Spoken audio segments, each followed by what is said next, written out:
If SFC finds any errors, what should a technician do? We're going to review the possible answers and see which one's right. Let's go over a few definitions.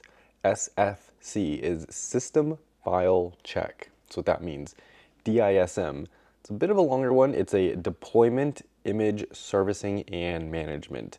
And it basically helps repair window images. But we'll go back to that in a second. Let's look at our possible answers, and which one do you think we can rule out first?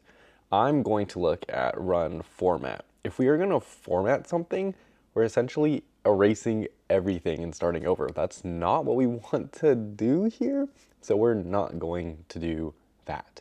So now we have run DISM, which is deployment, image service, and management. We have run check disk, and then we have run check disk /F.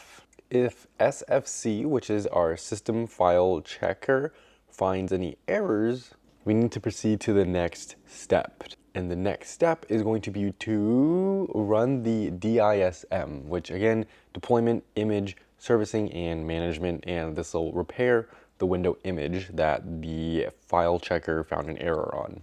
The DISM, which is Deployment Image Servicing and Management command, is going to essentially check for the corruption in the system after we run the SFC, and then it's going to download any replacement files that are needed to replace the current corrupted ones. So why not check disk? Well, check disk is very helpful, and what it does is it essentially checks disk related errors. Now SFC, we're on the step of checking for file related errors, right? And so this means we don't really have to do anything that deals with the disk, which is what check disk is for. So we're getting rid of check disk.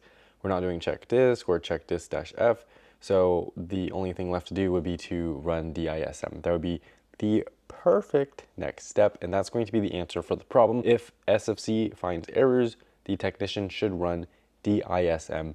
Remember, SFC is System File Checker, and then DISM is the Deployment, Imaging, Service, and Management.